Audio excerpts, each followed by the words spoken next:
and the honor and the privilege to do this with all of you and share.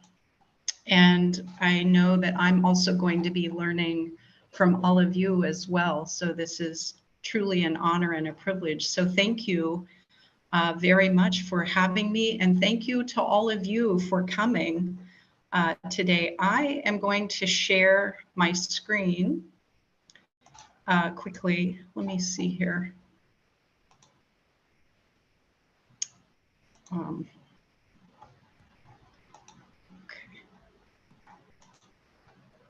Right. So I want to be sure that, let me go to the beginning. Sorry, thought I was at the beginning.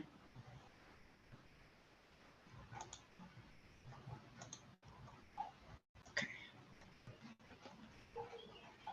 All right. It's been a little while since I've taught by Zoom. There's an art form to Zoom, I think. All right. Let me get back to the beginning. All right. So can everyone see the screen, I hope? Yes, we can, Ms. Cheryl. Okay, awesome. All right. Well, my goal today is, well, first of all, thank you again for being here, because I know it is a Saturday and you are teachers and you are busy people, and this is not the only thing that you do. You have families and lives, and many of you probably teach or have a second job. So I really do appreciate your presence today. My goal today is to share some activities and tasks to engage students in reading, writing, listening, and speaking. And I know that you are all professionals with extensive experiences, and you have tools in your toolbox as well. And I'm hoping that this will be some new things for you to try out, and also maybe some things to help you kind of refresh or add to your toolbox. That's my goal today. Let me get to this. I would recommend that you have a pen and paper to use during this session, because I know as a teacher myself, when I go to workshops and trainings, I try to put myself in the place of students and do the activities, do the tasks to see what it would be like from the student's point of view, so that when I take them back to the classroom, I can make adjustments, and sometimes I don't even use them, or I don't like them, or I make significant changes. So I hope that you'll actively participate. Also, because of the nature of our presentation, it is by Zoom, and it is, can everyone still see my screen? Yes, Ms. Cheryl, we can see. The PowerPoint? Yes. Okay, good. The purpose then is to give you some more tools for your toolbox. And some of these may be things you're familiar with, some of them may be new. I know as a teacher, I'm always looking for new ideas to engage students. So I have a Padlet that I'm going to share in the chat box in just a moment. And what I would like to know from you is, what is your favorite activity that motivates, engages, and builds students' confidence in these areas of reading, writing, listening, and speaking? And I know that as teachers, we encourage our students verbally. We try to motivate them and build their confidence by giving them encouragement. We tell them, good job, or I like the way you did that, or nice work. But what I'm looking for in this Padlet are actual activities, tasks that you use that you feel like empower or motivate or really engage students. So I'm going to put the link in the chat, and I want to give you maybe 3 or 4 minutes for everyone to take a look at it and put what your ideas are in there, the things that you use. and then we'll come back. So about 3 or 4 minutes, and let me add this to the chat. Okay. Let's see.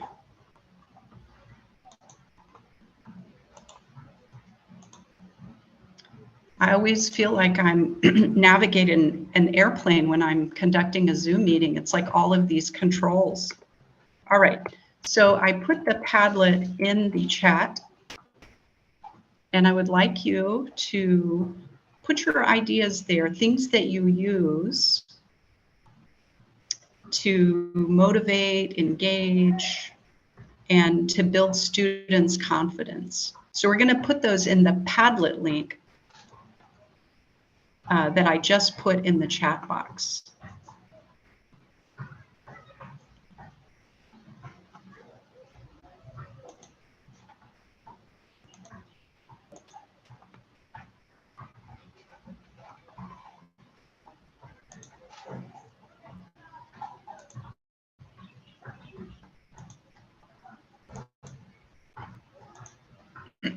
So hopefully this is what you're seeing. If you click on that link in the chat box, it will bring you here for you to be able to share what is it you do for reading to engage students. Is there something particular you do to engage them?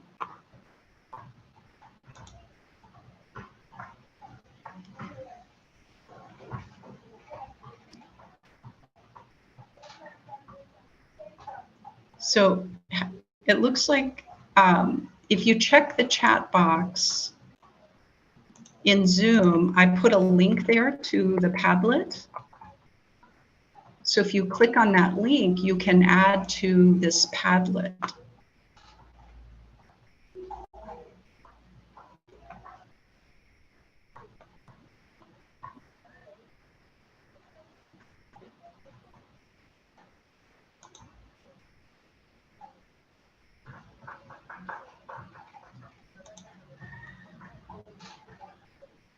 Okay.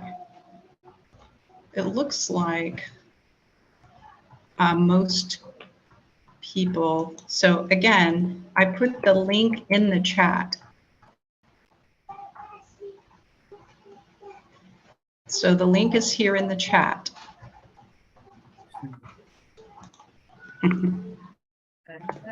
So do you see it in the chat, in the Zoom chat? Unfortunately, no, Miss Cheryl. The link is not showing up in the chat room. Oh, interesting. Okay. Well, I'm seeing in the chat that many people are listing their activities, brainstorming, games, which is generally what I see for a lot of activities. So let's try this again. We'll go back to this. So we're back on the slideshow. And some of the things I saw listed were games, brainstorming. Those are very common. And what I would like to share with you today are some probably along those same lines. But tell me in the chat really quickly, what are the difficulties with teaching English in your particular situation, in your classroom, in your city, in your town, or in your particular situation? What are the difficulties with teaching English? What are some challenges? Put those in the chat for me, please.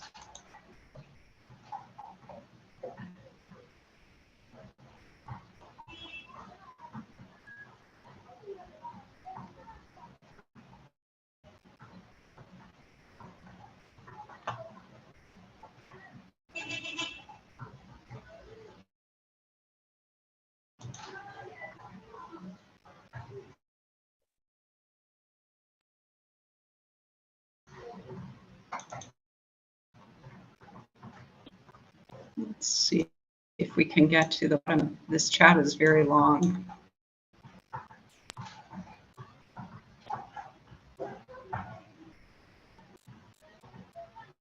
the difficulties, English is not the first language, the number of students in multi-level classrooms,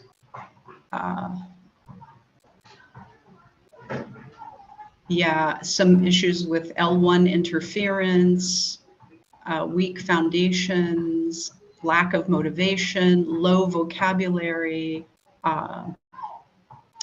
Some students read, but not with comprehension, pronunciation, limited teaching resources, fear, lack of confidence,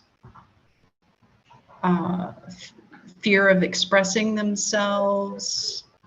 And when students can't read, often I notice someone here put that some students can't read in their first language. Okay. Students being able to speak and use their oral skills confidently. Okay. Great. So let's go on. I see a lot of the same challenges that pop up in many teacher workshops that I do. And I always ask this question: is it difficult to engage students in English reading, writing, listening, and speaking? And why? Class sizes are too large. Some of you mentioned that in the chat. There's a lack of resources, including no reliable internet, sometimes no electricity, and sometimes that limits teaching resources or some more creative ways to teach. Students often place more priority on other subjects like math or science. They see that leading them to more opportunities than maybe putting the time and effort into English. English teachers don't always have consistent opportunities to train. And we often invite teachers to trainings. There are lots of English teacher trainings, but there are some limitations. It would be nice to pay teachers to train. So there are many things that impede that. English teachers don't always have the time to prepare. And I know here in Côte d'Ivoire, the mandatory curriculum doesn't always permit much flexibility with time because students are preparing for exams. So teachers are constrained by a curriculum sometimes where they have to cover material in order to cover all that for the exam, and sometimes have to do away with some things they would rather do, strategies that take a little longer. So my objective today is, despite the many challenges, there are ways to help students practice reading, writing, listening, and speaking. And in this session, I will share some strategies to engage students. And these strategies require few resources and require little time to prepare. I also use these activities because I work on a campus here in Abidjan where, believe it or not, the resources are limited. Sometimes the electricity goes out. We rarely have internet. So I use these activities because they can be done with paper handouts or on a whiteboard or chalkboard, through a PowerPoint or Google Slides if you have that option, and a projector. And for a couple of these activities, I also use photos and images from magazines and other resources. So I think that the keys to learning English, this is my fundamental philosophy, and learning anything actually is promoting interest and motivation and confidence. And I love to capitalize on the social nature of students. They like to talk to each other. They like to engage with each other. So in all of these activities that I'm sharing today, I do them in groups. And I try to form groups of 4 or 5, and I make sure every group has, here in Côte d'Ivoire, a French-English dictionary. I try to limit, if not disallow, their use of phones and computers in the classroom because we don't always have equal access. And I think using a dictionary and sharing and talking promotes more learning and is not as distracting.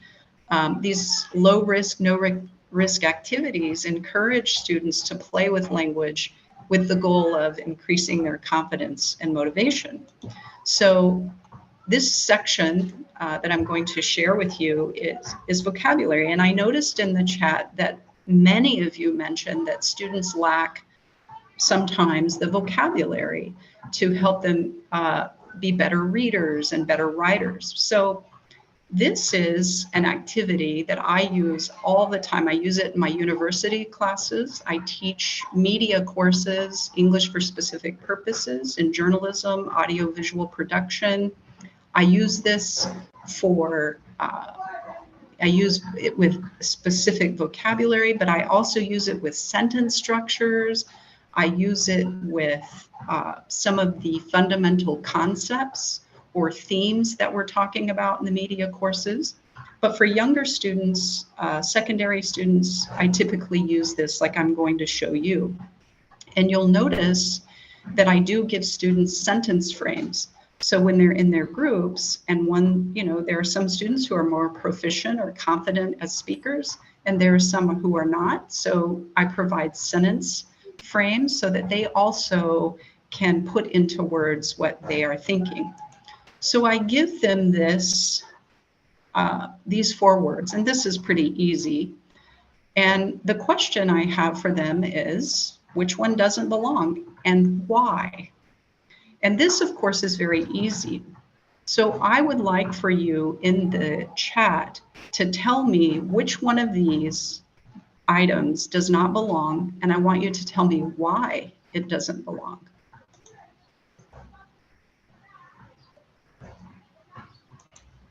Which one doesn't belong? Tell me in the chat, and then tell me why.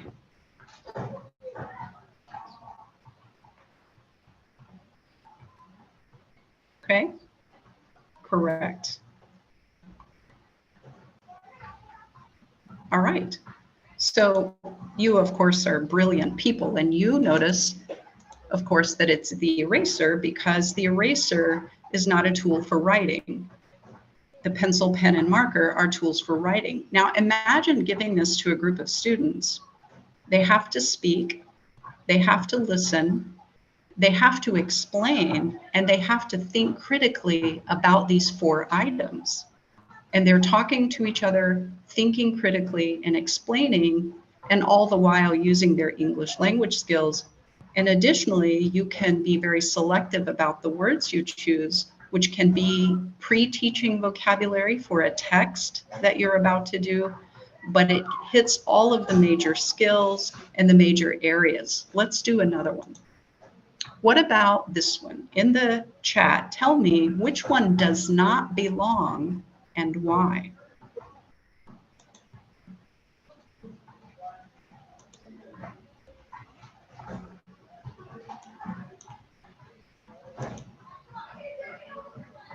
And be sure you tell me why.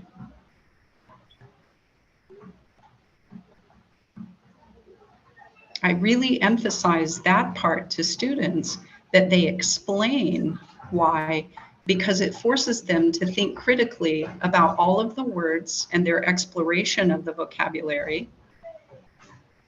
And of course, they're discussing with each other, and they're using a dictionary to confirm.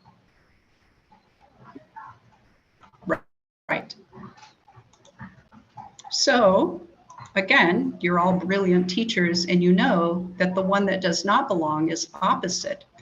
And students, of course, will have to explain it doesn't belong because it's not a synonym of the others. The others are all synonyms. They all mean the same thing, and opposite is, of course, the contrary.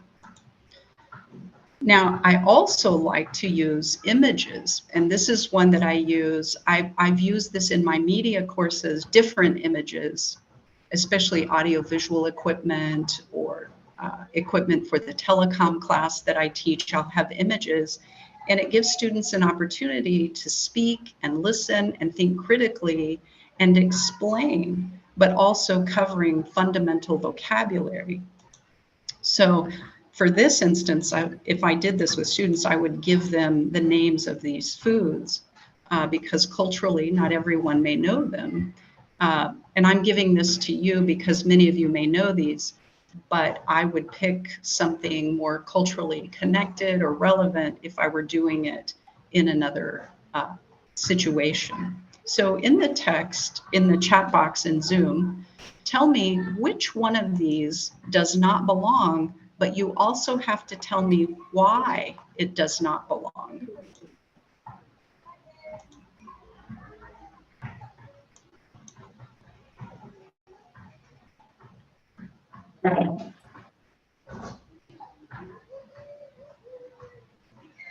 Why does it not belong?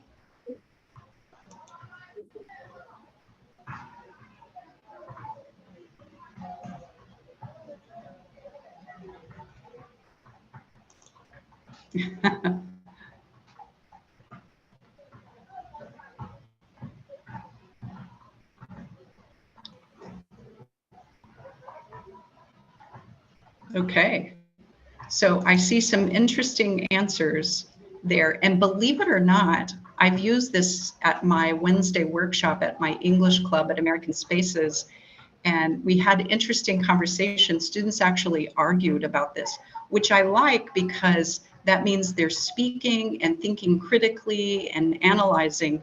But you're right, the pizza does not belong for several reasons. It's round, and the others are long and thin, and the other three are also filled with food content, whereas the pizza has something on top.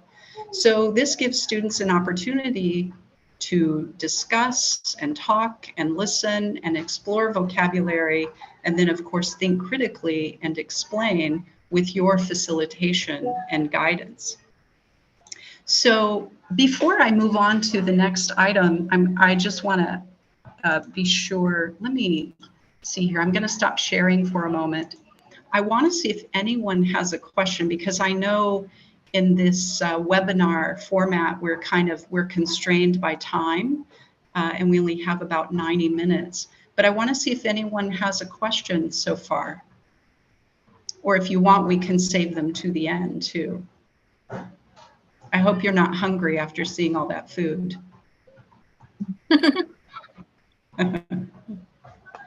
Okay. All right, we'll do it at the end. Okay, well, let me get back to this. This is another activity that I like to use because like you, many of you mentioned this in the Zoom chat, that building students' vocabulary is very important. And there's a lot of research tied to students' recognition. Easy recognition of vocabulary leads to more proficient, more fluent literacy, reading. So this is an activity that I really like, and I have a short version of it here for us to play with. But I want to know if you can tell me in the Zoom chat, what is an antonym? And this, of course, is important to check in with students.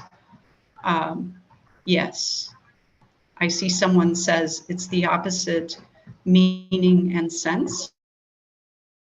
Very good. Okay.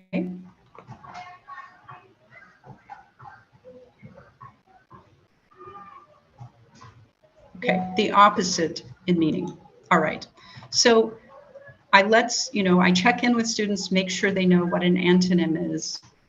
And I want to say something because I saw something interesting in the chat. I know that some of you are teaching at the university level, and some of you are teaching in primary and middle and high school. But I think one thing that is common for all of us is that all of us have students at different levels. So we're always filling in gaps. We're always filling in missing knowledge. And vocabulary and playing with language is a very empowering area where we can do a lot, no matter the level that you teach at. And I use this activity, this antonym activity, at the university level with the English for Specific Purposes vocabulary that I have in the 5 colleges where I teach in audiovisual production. My students' first language, typically their L2 or L1 language, is French. So oftentimes they don't know the English vocabulary for the equipment or the general knowledge of media. So I use this even at the university level. So these are antonyms. I would show students examples. Negative is the opposite of positive, and so on. And then I would ask you to do this as well. And you can put your answers, you may want to jot it on paper first, and then jot it in the chat box. So we're going to do 5. And I do this in groups because it means that students are talking, discussing, and thinking critically. They're looking in the dictionary, and they're really digging into the vocabulary.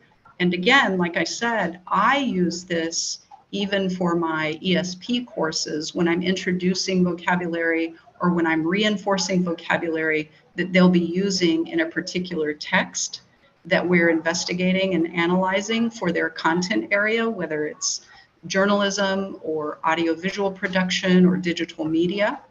So if you would, I would like you to write the opposites of these 5 words in the text, in the Zoom chat.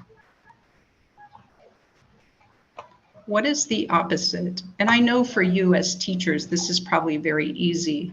And the goal here is to demonstrate this from a student's perspective and how this could be useful in building vocabulary in students' confidence and motivation and engagement.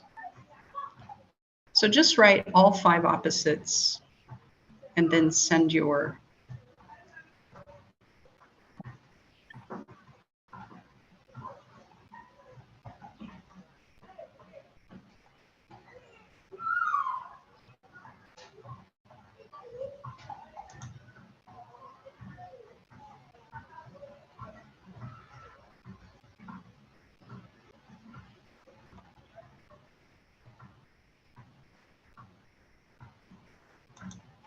Okay, so these are the opposites. And you're probably thinking, wow, this is a very easy activity. And it is a pretty easy activity for us. But imagine this from a language learner who is building vocabulary. And I have my students keep an interactive notebook where they keep all of our English activities, where they keep all of their notes. So this becomes a reference. It becomes their personal word wall that they can use. And if you have a text that you are teaching for your curriculum, you could pick out words as a pre-teach to pre-teach the vocabulary or concepts. And this is a good way for students to kind of internalize these and integrate them and then use them. I've had students argue over number 4, add, and the opposite is subtract. They come up with other words like reduce or decrease. So it's a very useful activity, not only to see what students know, but also to help build their vocabulary capacity. So I recommend this, especially as a pre-teach before a text, or just as a warm-up, or just as a filler or transition between activities. And then finally, just to recap, what are the benefits of these vocabulary tasks? In these discussions, students speak and listen, so they're practicing speaking and listening. They're investigating and enriching their vocabulary, whether it's through the picking out of the 4 which don't belong or the antonyms. I've also done synonyms for more advanced students. The students are thinking critically. They're discussing, and oftentimes they're debating with each other. And for teachers, this can serve as a pre-teach for vocabulary in an upcoming text. All right. I emphasize the use of a dictionary, especially to my students, because I find it's less distracting than a phone, and some students don't have the data or the equal opportunity. All right, this next set of activities addresses some reading and writing strategies. Some of them you may be familiar with, but I do recommend them. This is something that I really like and I use this quite frequently in my ESP courses, and it's a good pre-teach before a text, but it reinforces some things that we're going to talk about. So what I would like you to do is read these 4 sentences, and then in the Zoom chat, I want you to put the numbers in the order they should be. So which sentence should be first, which sentence should be second, third, and fourth? Is it 2, 1, 3, 4, or is it 4, 3, 2, 1? So there's a topic sentence and then a concluding. So put these 4 in the order you think.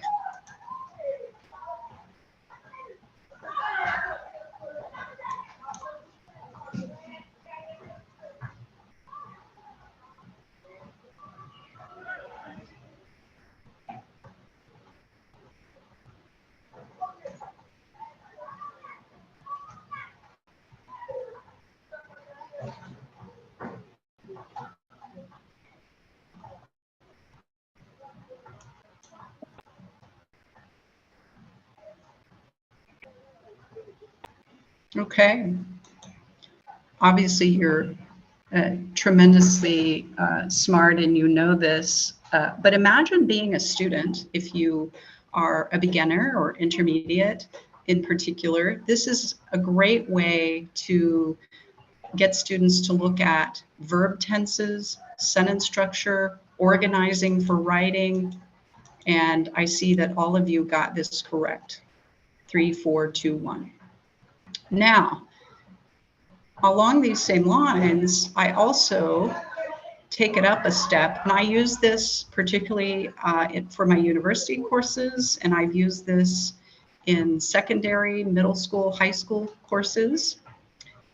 We want students to read text, and we want those texts to be models for their students' own writing. And we want students to be organized and efficient writers. And I use this frequently in helping students kind of internalize some structures for writing. And this, of course, is a very simplified version, but you can do this in a more complex way. I actually teach a master's course helping my students in a master's course finish and develop and finish their final thesis. And I use a similar strategy before we even began to help them kind of think about how do they organize? How do you organize an introductory paragraph? How do you organize a body paragraph or a concluding paragraph? So this is a practice that I do with them, and I do it with more in-depth, more complex concepts when I give them the sentences. But this is a strategy that I recommend and that has been very useful to me at multiple levels of teaching. And it's always adaptable. You can simplify it, you can make it more complex, but it provides the same practice and modeling. So these are the sentences. There are 8 of them. And what I would like for you to do is put these in order. And you can tell this is a bit more complex than the practice we just did. And as you do this, think about how could you use this with your own students, no matter their level. So let's take about 3 or 4 minutes and put your order, your numbered order in the Zoom chat.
And of course, if we were in a face-to-face session, we would work in groups and have a bit more discussion about these strategies as well.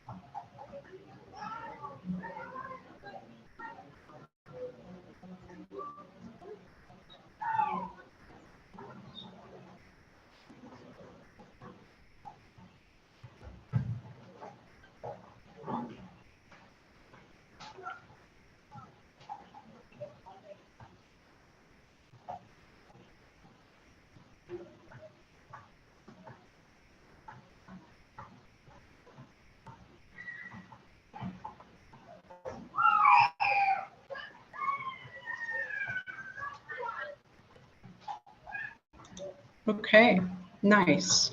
So like I've said before, I know that this is probably relatively easy for you, but my objective is to maybe put you in the place of our students. And even when I look at the level, particularly the organization of my university students, many of them really struggle to organize their writing. And this is something that we're always working on. And what I've found in reading the research, that it's a pretty universal problem. And doing little things like this, even at the university level and high school level, gives students an opportunity to continue to practice the organization. And it's low risk. You can make it competitive. They're talking and discussing with their classmates when you group them. So it has many advantages, because oftentimes I see teachers of writing give the topic and then tell the students to write. But teaching writing means that we're really scaffolding up to those things. And this is a very simple task that can help students with organization. It provides a model, it provides them ideas with a topic sentence, transition words. So if you answered 3658172, you are correct. And you'll notice that that paragraph has transition words, it has a concluding statement. And one of the things that I frequently use this for is my journalism courses, because we're always working on the inverted pyramid style of writing, and that involves writing very succinct introductions that lead the reader right to the main topic and keep the reader engaged. So this is a good activity for helping students organize their writing, use transitions, and really, really put things in order. And again, you can adapt this for multiple levels. I often take sentences from an actual text and mix them up, and then see if the students can put them back in order, and then show them the text and the effectiveness of that writing. So there are many things you can do. So one of the things after this is the actual application. And you can see here, this is a very simple paragraph where a student's writing, or someone is writing about the favorite exercise of riding a bicycle. I have students, I will either assign a topic, or I have students pick topics, or have self-selected topics. And then they use, after they've practiced and practiced, they've reviewed this model, they put things in order, they see it put together. Then I have them produce their own paragraphs. And depending on the level, I will give them sentence starters or sentence frames, because I think it's very important to do this very scaffolded activity for writing. And it's very easy. And if you do it as a warm-up or a transition activity over the course of a week, once or twice a week, it helps students embed some ideas about organizing even paragraphs, because that's where we want them to start. Students need practice and structural models to be able to grow and feel confident as writers. All right. So I know I'm maybe going a little fast, but I want to try to give you as many things as possible and then have some time at the end for questions and some more input. And I also have a breakout room activity coming. So what are the benefits of these reading and writing tasks? Again, students are discussing, they're speaking and listening, they're helping each other put this paragraph in order. And I noticed some of you mentioned in the Zoom chat that you have multi-level classrooms, that their students who are beginners, intermediates, advanced high, and the way that you group could promote discussion and more self-directed learning in those groups. So they're speaking and listening and discussing. They're thinking critically about the organization of writing with these models. They're using hands-on models for their own writing organization. And again, it's a quick, easy activity. It's low resource. It doesn't require a lot of teacher prep. And the teachers can use model paragraphs from a prescribed text in the curriculum. So maybe you have a text that you absolutely must cover that's required by your Ministry of Education. You could use that text, cut it apart, have students put it together, it becomes a model, you can tie vocabulary to it. So there are many things that you could do with this type of approach. And because you're all amazing professionals, you'll probably have some twists on it that are better than mine. The next section, some ideas I would like to share with you are speaking and listening activities. And this is where we're going to get into breakout rooms. And when I do this with students, of course, in the classroom, I put them in groups. And again, I emphasize the use of a dictionary. But what I would like you to do, everyone do this really quickly, is copy these 5 words so that you have them before we head to the breakout room. So if you would write these down on your paper: trouble, chide, slam, mountain, palm.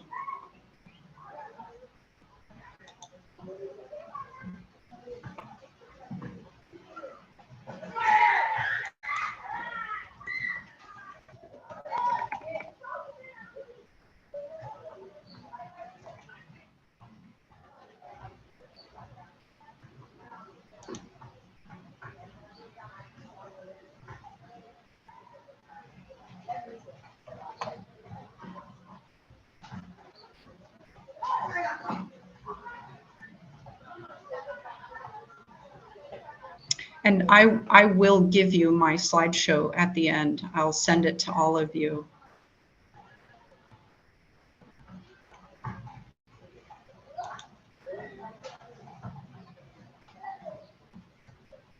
And I feel like I'm going too fast or I'm overloading you, but I know we have very limited time, so forgive me if I'm going too fast. And good thing it's on YouTube if you want to go and slow it down. You're all so amazing for being here on a Saturday. All right, did everyone copy the 5 words?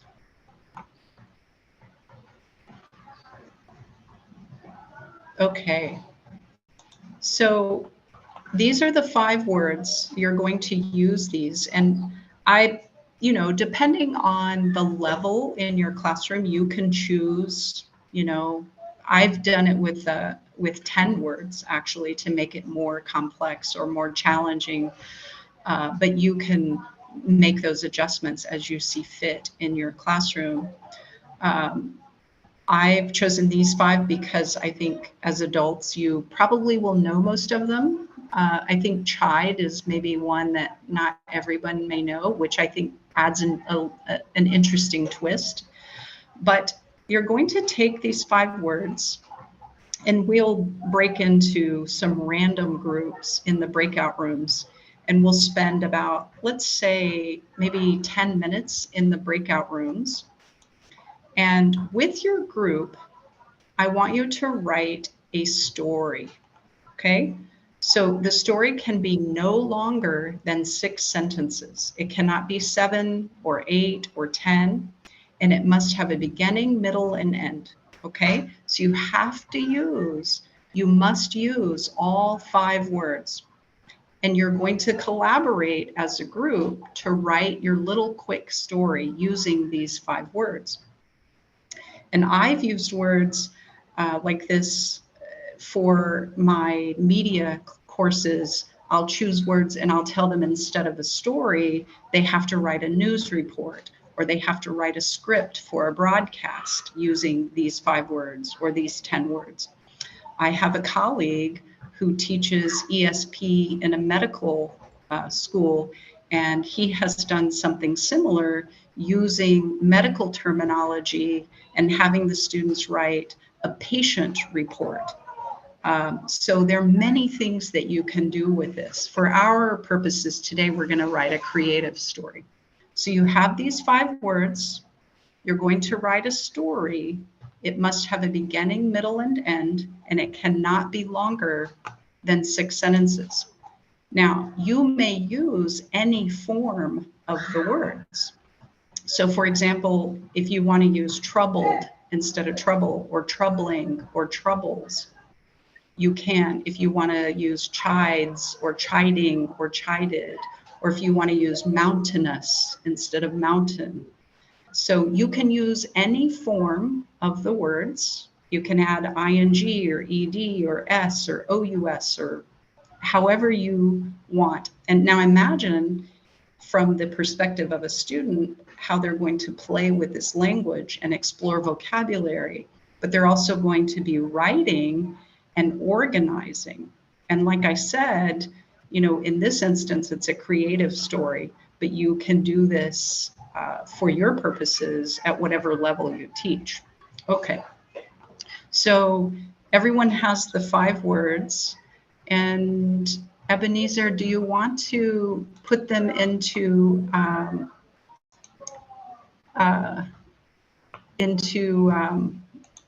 breakout rooms?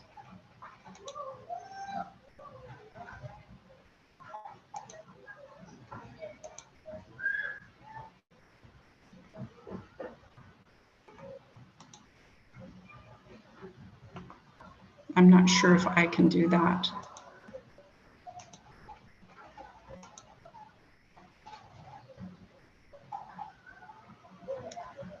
Yeah, you won't need the slides because you wrote down your 5 words. So you have written your 5 words. So you're going to go into a breakout room with a random group and write your story, and then we'll call you back in about maybe 10 minutes. Is that okay, Ebenezer? Yes, that's okay. Okay. Do you want to create the groups? I think there are. Yes, I've created a groups and I've invited participants. Okay, thank you. Welcome. So in about 10 minutes, we'll come back and I'll show you what you can do with this with students once they've produced.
Please, each person should click on their assigned room and join to have the discussion.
All right, Ms. Cheryl, so we have other participants on YouTube, and Okay, yeah, since they are not on Zoom, right.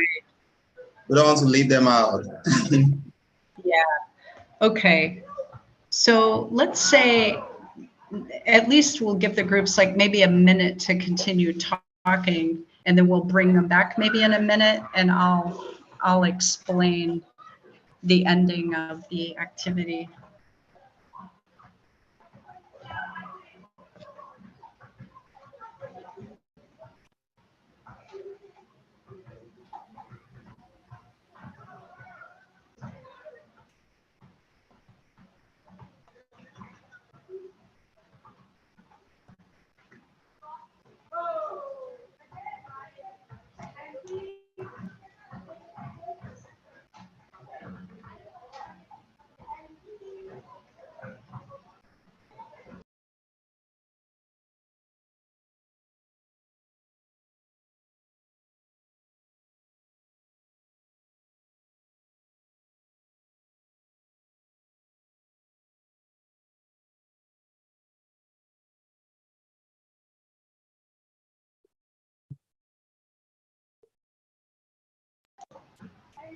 Okay, just a few more seconds and then we can bring everybody back. I know this is a challenging format for this activity.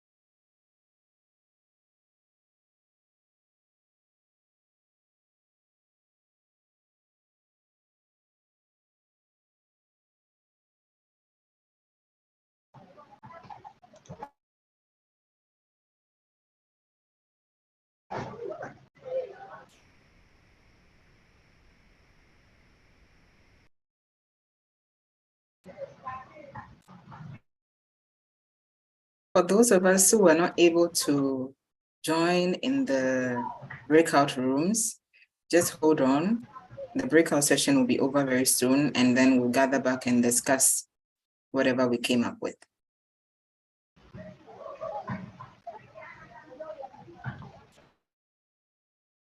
Okay, so hopefully everyone is making their way back to our room. Yes, time is up.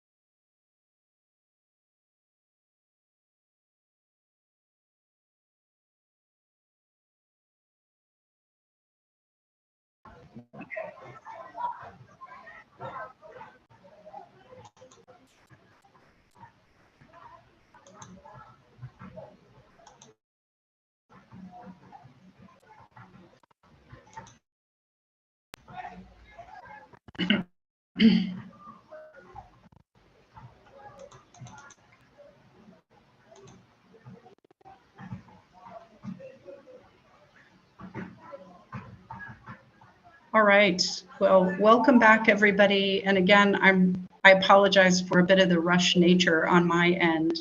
I always think Zoom is a challenge to present and create the workshop experience. But thank you for your participation. So I want to continue. So once you've written your story, when I have students do this, and like I said, I've used it in my university course where students have written a script for a news broadcast. So we're looking for using particular vocabulary and then also organizing it really well. This lends itself to it, and it's a very collaborative process, encouraging critical thinking. So the next step that I have students do And I don't know if we'll be able to do this, but in the classroom, what I have students do as a group, number one, I have them read and share their stories. And I have them first do it within their group. And then within their group, someone reads, and every time they hear one of the words, they must raise their hand. So as they're reading their story, when the group hears the words, they raise their hand every time they hear the word. So the listening, the speaking, all of that is part of this process. And of course, they've written, they've organized, they're reading, they're writing. I don't know, did any group finish the story? Did anyone finish writing the story? Kantala, it looks like you finished your group. Would you mind reading your story to all of us? Kantala Alberta, would you mind reading your story?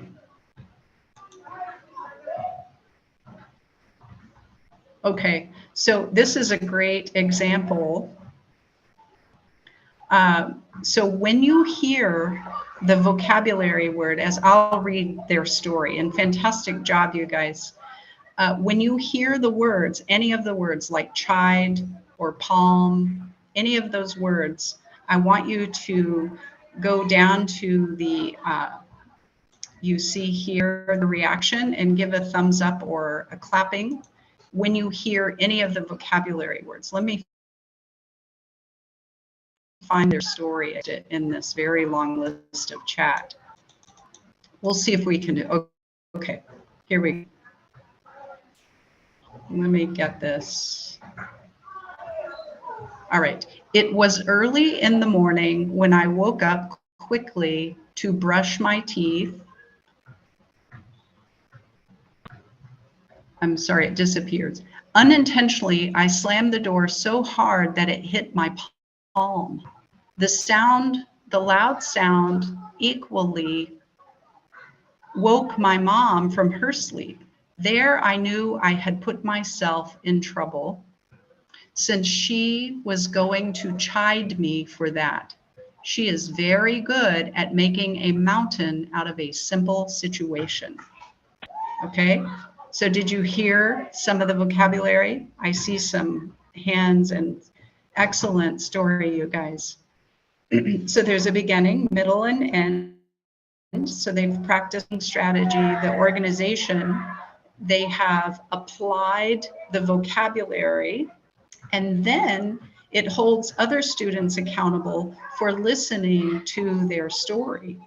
So I see lots of good stuff in here. So in the classroom, this is a great opportunity. You begin with, you begin with this, give the vocabulary, and the vocabulary is chosen by you, and it may be targeted to what it is you're working on. Have them write, maybe it's creative, maybe it's a report, maybe it's another style of writing.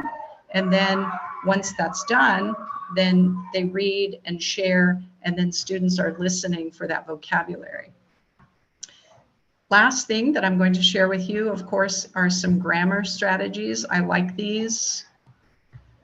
This is a listen and draw, and maybe you've used something similar to this before. I really like this because it turns out to be really fun and humorous, but it's also a fantastic listening activity, and it's a great way to review grammar and even vocabulary.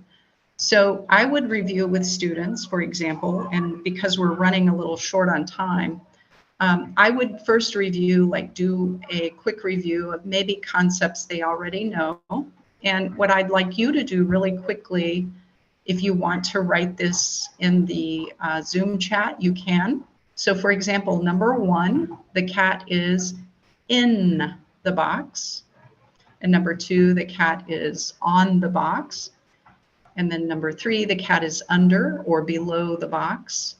And I would have students, work in groups, and they could do this competitively, or they could just, do the review, write their answers, share them, discuss. And once we do that review, they have familiarized themselves with these basic prepositions again, okay? In, on, under, below, in front of, behind, between. And as you know, prepositions are very problematic in English. It's a difficult, I do know here in a Francophone country, making that leap to English prepositions can be challenging. So I do this review the prepositions, and then I give them the directions, and I remind students the difference between left and right. This is the left-hand side. This is the right-hand side. Okay, so I would like for everyone to do this. All right. I am going to describe something, and I would like you to draw what the scene that I describe. Okay, so you need to get your pen and paper ready. And I want you to draw the scene that I'm describing, okay? I would like everyone to do this because some of the fantastic artists in our group today, you can share the results of this activity. That's the fun part with students as well. All right, so I'm going to describe the scene, and I want you to draw the scene on your paper, okay? There is a very tall tree in the middle of a field. Above the tree, there is a crescent moon.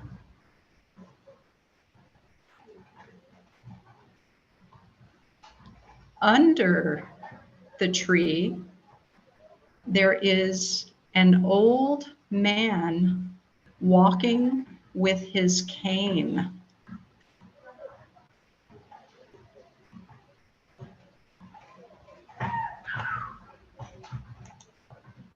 On the left side of the tree, on the ground, is a flower.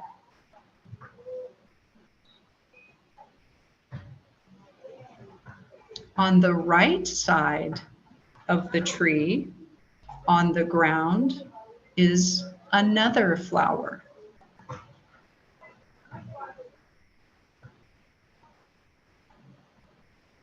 Okay, so this of course is a simple one, and you could do them more complex, you could do them more simple, and I would read this twice for students, and I'll do it real quickly for you again. There's a big tall tree in the middle of a field. There is an old man with a cane walking under the tree. There is a crescent moon above the tree. There is a flower on the ground to the left of the tree. And there is a flower on the right on the ground as well. So you see, students are listening. I'm reading directions or describing using prepositions, so they're listening. And then after everyone has drawn, I would share with them the actual picture. But before I do that, before I share the picture, I would like to see yours. So will you hold yours up so we can see? Can you hold yours up to the screen? We're going to see who was able to do this, who got close. Let's see what you drew. Anyone? Oh, nice. And imagine being in a student situation. They're listening, to use speaking and reading. They're practicing prepositions. And you could do this with not just prepositions, but it's a very, oh, nice, Gabriela. Nice. Anyone else want to share? Don't be shy. All right. So let me share with you. Oh, let me see. I just saw a good one. Let's see. Dejoy, Amofa. Oh, nice. And Eunice. Oh, nice. We have some artists. I'm not good at drawing either. Hannah, you're probably fantastic at drawing. All right, let me share with you what I described. All right, let's see here.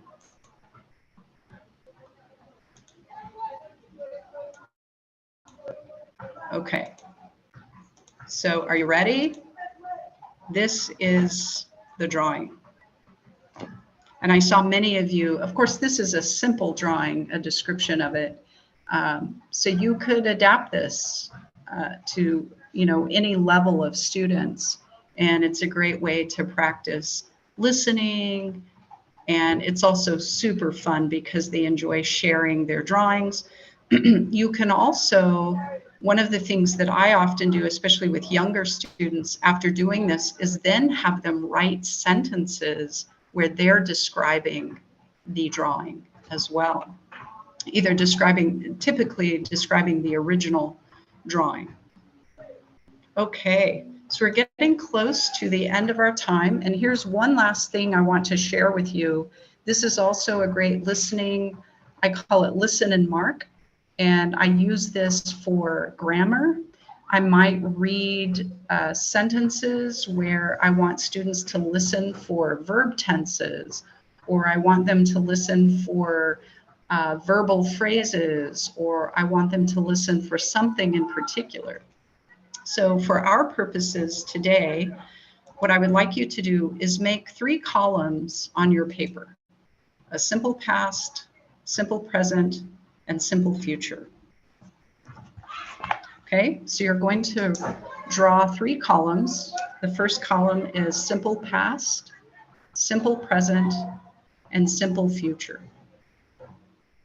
Okay, now as a teacher, I may use typically I'll use sentences from a text that we're using, and it may be pre-teaching, or it may be during the reading of the text, or it may be after, when we're about to go back and analyze. But I ask students to make a mark in the column of what they hear. So for example, I'm going to read this sentence. She wrote a book about the history of Ghana. She wrote a book about the history of Ghana. So is that simple past, present, or future? Let me know in the Zoom chat. She wrote a book about the history of Ghana.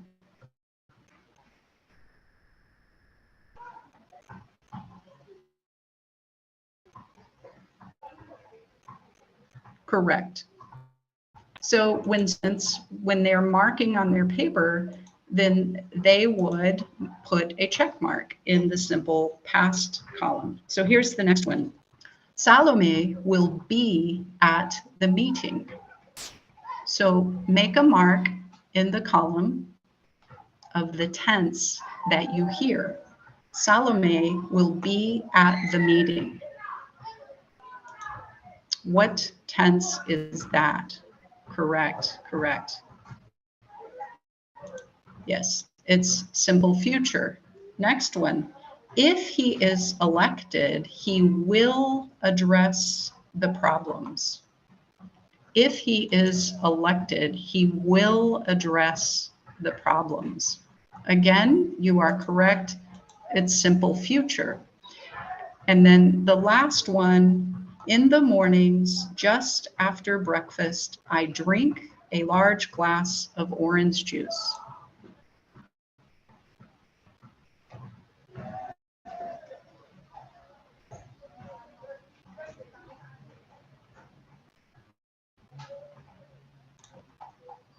Simple present. Correct. So again, I like this activity because I often pull sentences from text that I'm using, even at the college or university level. I've used it at every level. It's a good way to review grammar, the elements of language, and to get students to practice their listening. And like I've said before, it is low resource. Doesn't require a lot of time and resources. So what are the benefits of these speaking and listening tasks? Students are discussing, so they're speaking and listening with each other. They're thinking critically about the language. They're applying the vocabulary and, of course, the grammar concepts. And the drawing and listening helps students visualize and apply their knowledge, namely grammar and vocabulary. And teachers can use the vocabulary to pre-teach for a prescribed text. All right, so I'm at the end of my part of this, and before I go, I want to share with you my email. It's professorcarterc@gmail.com. And when you send me an email, you will receive an automatic link to my web page, my English resources page. And I have a lot of things on there for reading, writing, listening, speaking. I have links to free MOOC classes if you want to do additional study and get a certificate. But my page does have a lot of resources, and I welcome your emails. You'll receive a link to that once you email me. And you can also email me with any questions, or if there's something I can help you with, or if there's something that I can clarify, I would be happy to do that. So again, this is my email. And I want to see, before we leave, if there are any questions, if there's anything that I could quickly answer before Elta Ghana resumes and closes for the day.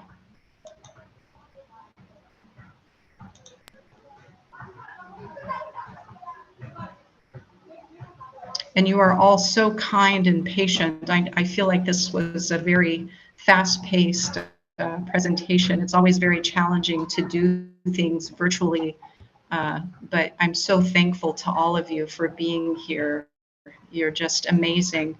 I always think that the two most important jobs in the universe is one, being a parent, and the second is being a teacher. So thank you for what you're doing. You all make the world a better place because you're teachers. So thank you. Does anyone have a question that I can answer? I'm going to share with you all of the slides from today, and please do email me so you receive my link. And also, if you have any questions, I'm very grateful to all of you for your time and your participation. And please forgive the pacing. It seemed a little fast to me. But thank you all.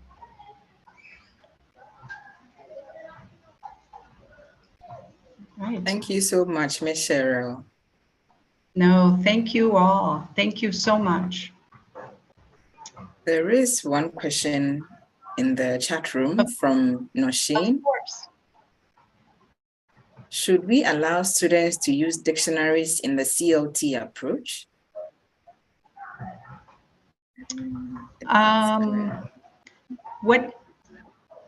Can someone clarify me? Like, what do you mean by that approach? Yeah, Ms. Nosheen, if you're still here. I think she's referring to communicative language teaching approach. Yes, yes. Okay. I always feel like the more tools and resources you give students, the better. And of course, as a teacher, you have to individually decide, like, where are your students in their progression in their learning and what tools you would like them to use. I think it's interesting. In the courses that I have at my media university, there are some professors who will have students read a text, and then they will not allow them to use the text to do the question and answer or the analysis.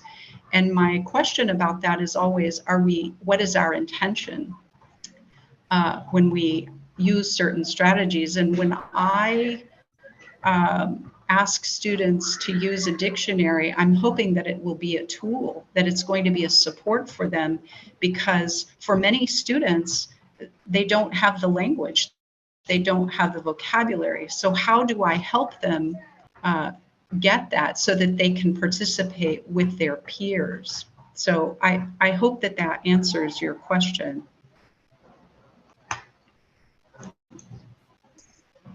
Okay.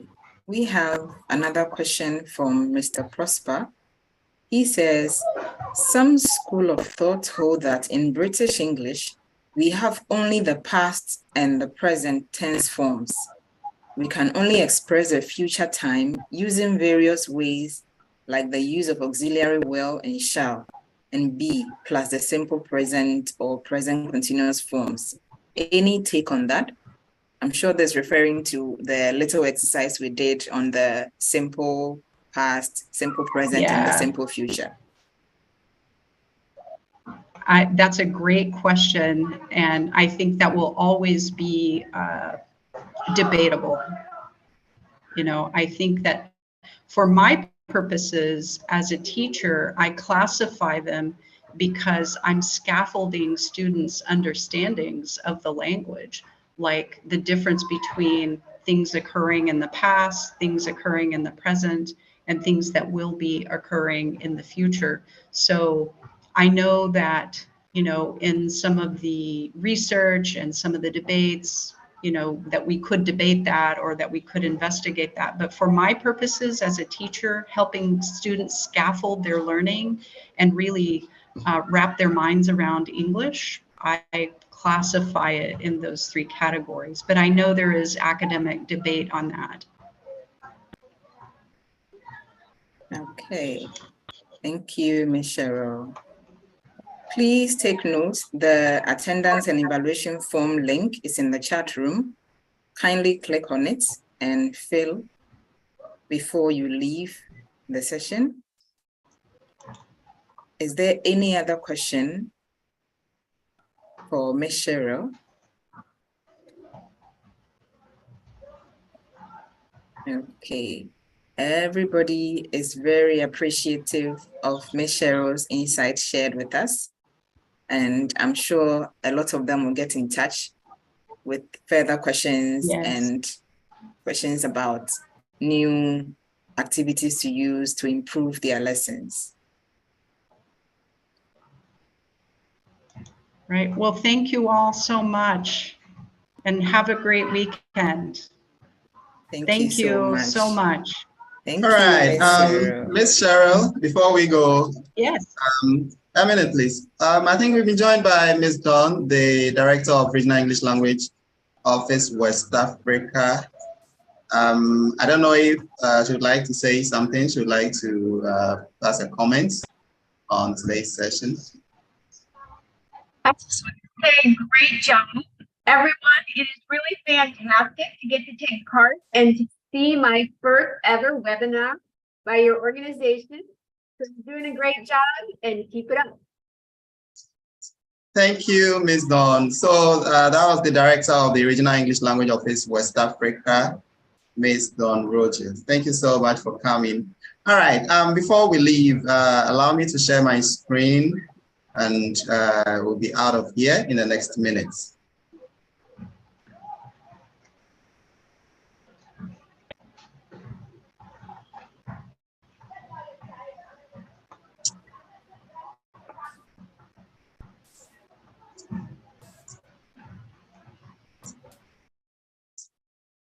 All right, so we want to thank you all for coming.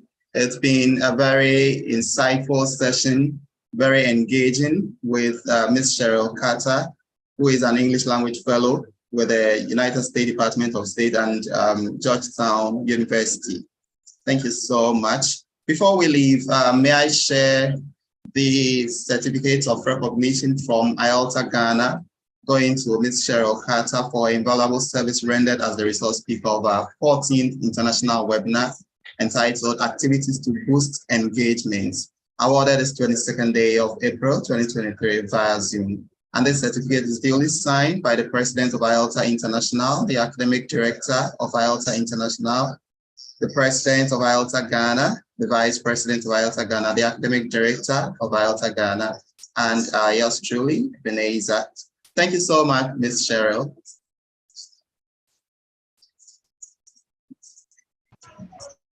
Thank you for organizing this. IALTA Ghana is doing an amazing job of networking teachers. You guys are just amazing. Thank you.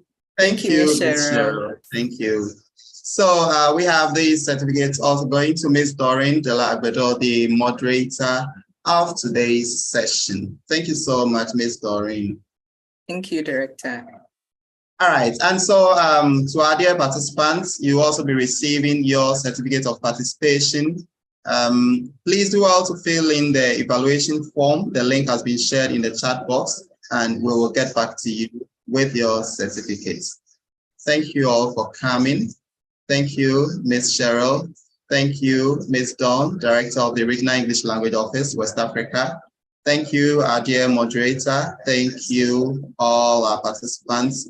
And also, we have with us Mr. Alfred Kwetu. He is the Academic Director of IALTA Ghana. Hello, Mr. Alfred.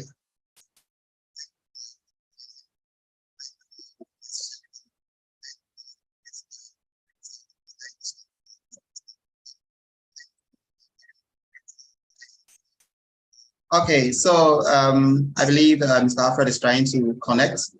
We want to thank you once again for attending this session. And we have another session on May 13th. We have another session on May 13th with, let me share my screen. I don't want to, okay. So there's our upcoming webinar on May 13th with Miss Laura J. Holland, who is a senior instructor to Emerita, a teacher trainer, and faculty mentor at the University of Oregon, USA, May 13th, 2023 at 4 p.m. GMT. So we are inviting you one more time to this session, and it's going to be awesome. Thank you all for coming. Have a good day and then a blessed weekend. Thank you. Thank you, Director. Bye-bye, Ms. Cheryl. Thank you. Bye. Thank you all so much. Bye-bye.